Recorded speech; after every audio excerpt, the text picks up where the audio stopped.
سلام.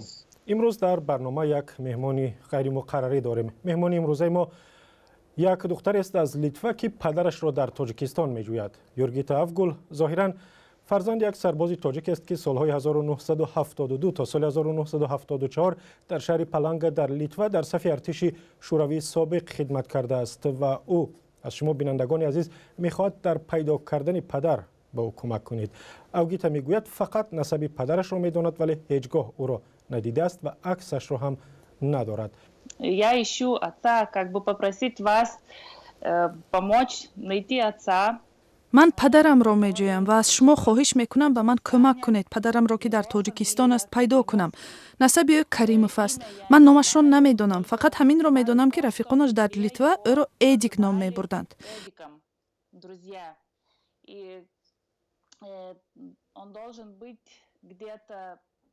سال تولد او شاید 1952 باشد.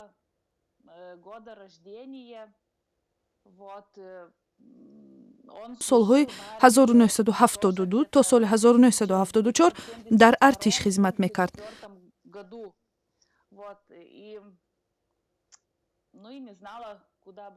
چون نمیدونستم به کجا مراجعت کنم و از بعضی آدمان پرسیدم، آنها شما را به من توصیه دادند. اوگیتا با شما مادرتون بیشتر درباره پدرتون نقل کرده است و او چی میگفت؟ Она рассказывала не очень много, что они красиво дружили, что я ее спрашивала, что имеет ли она фотографию его. چیزی بسیاری نگفته است، فقط همین که دوستان خوب بودند. از او پرسیده بودم که عکس‌های پدرم را دارد، گفت که ندارم. یک عکس خرد او را داشته است ولی به سبب‌های عائلوی پدراندرم گرفته است و نخواسته است که آن عکس در خانه ما باشد. من میگفتم که افسوس چرا نیست، من بسیار میخواستم پدرم را ببینم که چگونه است، ولی مادرم میگفت که یک بار به آینه بنگر، چشمانش بزرگتر، مژگان‌هایش درازتر و او را میشناسی. مادرم همچنین میگفت که میخواستند با پدرم ازدواج کنند، یک جا زندگی کنند، ولی درباره جای زندگی به موافقت نرسیدند. شاید جوان بودند، پدرم نخواست در لیتوا بماند و مادرم از رفتن به کشور ناشناس ترسیده است. و من نقل کرده بود که حتی بابایم، پدری پدرم به لیتوا آمده خواسته است او را برای رفتن و زندگی در تاجیکستان مایل کند، ولی شاید مادرم از رفتن به کشور ناشناس ترسیده بود.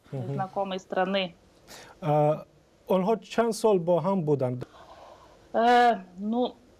Не могу точно я сказать, потому что, من انیق نمیدونم ولی ممکن سال 1973 با هم واخورده باشند.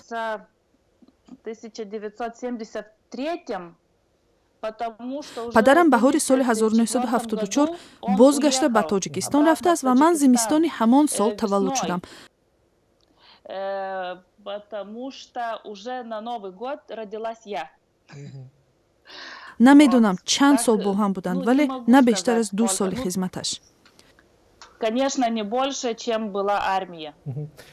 مادرتون نگفت که بعد از پایان خدمت و برگشتن به تاجیکستان پدرتون با او می نوشت یا نه؟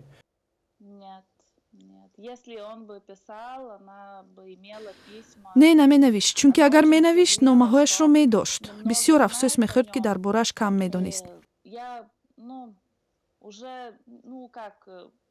خودم وقتی بیشتر از 10 سال داشتم فهمیدم که پدرم دیگر است. بر وقت فهمیدم که پدرم در لیتوا پدری خودم نیست، پدری اصلیم در تاجیکستان زندگی می کند.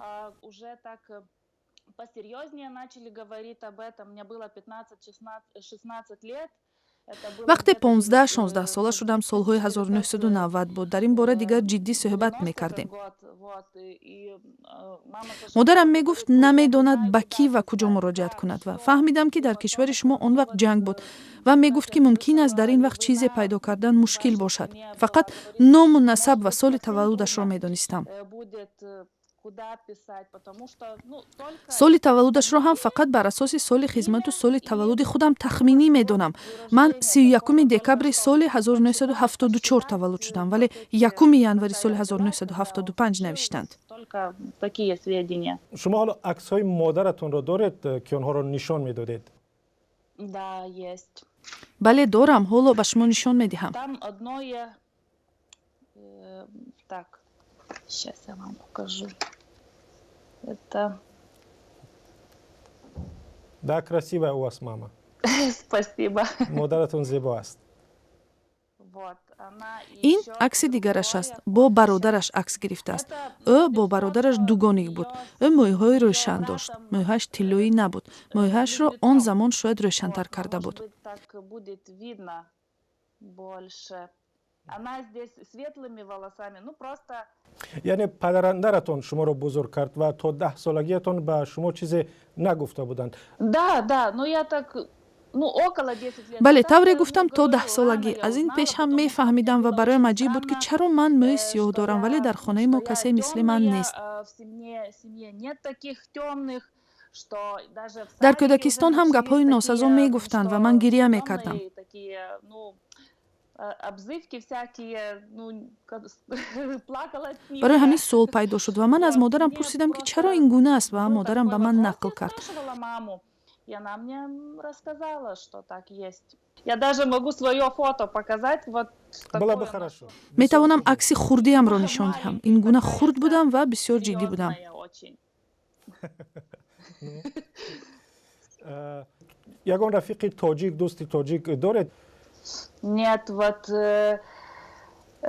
как сказать, вот когда мы все вышли из на надорам, СССР, чун баъди ну, хориҷ это шудан уже аз иттиҳоди как шӯравӣ бы мо кишварҳои алоҳида отдельно шудаем. сами Дигар ба все ман мы муяссар нашуд ки ба касе получились, нависам. и чтобы так вот кому-то писать чего-то, так искать никак. Но вот когда вале баъд фейсбук ки Facebook, пайдо шуд, ман саҳифа боз кардам ва вот, дар он одамонро бо я, насаби ну, Каримов как дар всегда, Тоҷикистон тоже в ҷустуҷӯй Фейсбуке кардам. свой профиль сделала, так очень много раз в этот поиск писала фамилию Каримов, Таджикистан, и все смотрела профили людей, смотрела, но как-то храбрости все мне не вале хватало. ҷасорат накардам ба онҳо бинависам. Я так, ну и баъд вот аз ин ба теперь хулосае расидам ки дигар набояд битарсам, фикр накунам ва бинависам ва ба ҳар касе ки насаби Каримов дошт навиштам. там у кого была фамилия Каримов, так я всем на этот мессенджер писала. ҳар кас ки насаби Каримов дошту аз Тоҷикистон буд, аз тариқи фейсбук ба онҳо навиштам. ҳатто фикр намекардам ки ин қадар мардуми зиёд насаби Каримовро доранд. Откликнулись люди, и теперь вот, ну, баъзеҳо ҷавоб доданд ки бо онҳо дар фейсбук рафиқ шудам, вале дӯстони тоҷик надорам. не имею. سالهای طولانی گذشت و شما حالا پدری را میجوید که هیچگاه ندیدید. چرا حالا یک بار تصمیم گرفتید او را پیدا کنید؟ Это мысль у меня всю жизнь, как ин фикр маро солҳои тӯлонӣ азоб медиҳад. аз вақте ки фаҳмидам ҳамеша дар борааш фикр мекардам. вот как говорю, была это политическая тавре гуфтам, аввал вазъи сиёсӣ имкон надод. ситуация, что вот тогда, ну, не намедонистӣ было ба куда куҷо ва позвонить, кӣ что муроҷиат было, кунӣ. пишешь, аммо а ҳоло теперь интернет вот ҳаст ва в имкони интернете зиёди много ҷустуҷӯ вуҷуд можно дорад. сделать, можно много искать, даже соли 2001 дигар дар Литва он қисмҳои низомӣ набуданд ва шавҳари ман боре бо афсари бознишаста вохӯрда ва аз ӯ пурсид ки дар бойгониҳо метавонем чизеро пайдо кунем. говорит нету ӯ гуфт ки дигар и чизе он нест, дал вале мне ба шавҳарам тогда, як ну, то нишониро есть дод ки ба мужу бойгонии дал низомии адрес Москав в нависам. Москву, военный архив написать. Я туда писала, и мне пришел ман ба он ҷо ответ, навиштам, что там вале аз он ҷо ба ман ҷавоб доданд ки маълумоте дар ин бора надоранд. я постоянно смотрела эти все передачи «Жди меня». ман ҳамеша барномаи «Жди меня»ро тамошо мекардам. дар Литва айни барномаҳо вуҷуд доранд, ба онҳо муроҷиат кардам, вале гуфтанд ки фақат дар худи Литва ҷустуҷӯ мекунанд. Потом они начали искать людей и уже за рубежом. баъдан дар хориҷ ҳам ҷустуҷӯро шурӯъ кардам. боз нома навиштам. ба онҳо ва ба барномаи «Жди меня» нома навиштам, вале ҷавобе нагирифтам. барои ҳамин ба навиштани мустақим ба мардум шурӯъ кардам. интизор шудам, вале вақт мегузарад. дар бораи хонаводатон ба мо нақл мекардед. шумо як духтар ҳам доред? Так, есть у меня муж, имею одну дочку. шавҳар дорам, як духтар дорам. шавҳарам бисёр вақт маро ташвиқ мекунад ки чӣ қадаре ки метавонам бинависам. маро бисёр дастгирӣ мекунад. Пиши, ну как-то очень болеет за меня. духтарам ҳам мегӯяд: модар, ман бисёр мехоҳам ки шумо падаратонро пайдо кунед. Барои ман ҳамин ҷолиб аст ки бобоямро бубинам.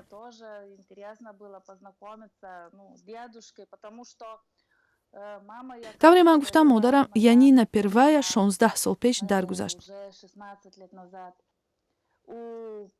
падари шавҳарам ҳам барвақт фавтидааст.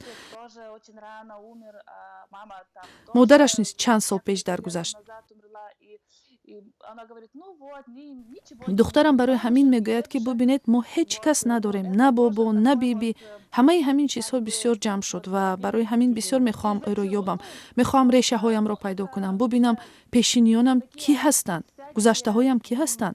ман намедонистам бо падар зистан чӣ гуна аст, муносибати духтару падар чӣ гуна аст. мехоҳам бидонам ки ба кӣ монанд ҳастам. модарам мегуфт ки ба падарат монанд ҳастӣ, вале худашро надидаам. масалан мегӯянд ки духтар ба падар монанд аст ё ба модар. ман инро ҳеҷ вақт эҳсос накардам. фикр кунед ки ҳоло шуморо падаратон мебинад.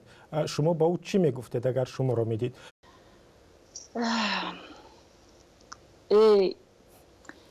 Я хочу очень встретиться.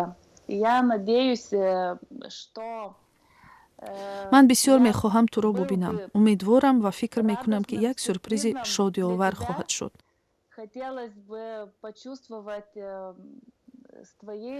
мехоҳам эҳсос кунам ки дар байни ту ва ман иртиботи падару духтарӣ ҳаст.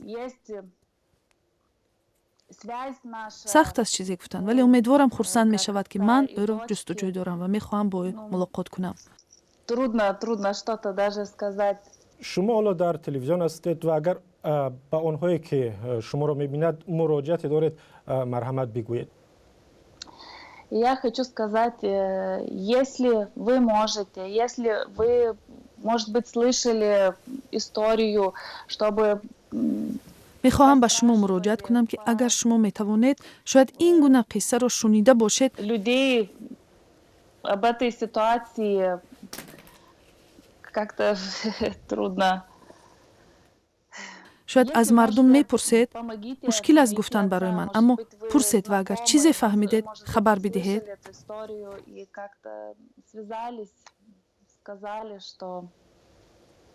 Сообщили, что знаете. ташаккур Йоргита. мо умедворем онҳое ки ин барномаро мебинанд ва агар касеро бо насаби Каримов мешиносанд ки солҳои 1972 то соли 1974 дар зодгоҳи шумо дар шаҳри Палангаи Литва хидмат кардааст, ба мо ҳатман менависанд ё хабар медиҳанд. аз тариқи имо, Вайбер, Телеграм ва ё WhatsApp ҳам метавонед ба мо бинависед. интизори хабаре аз шумо ҳастем. Спасибо, Йоргита. Ташаккури зиёд. Спасибо вам большое.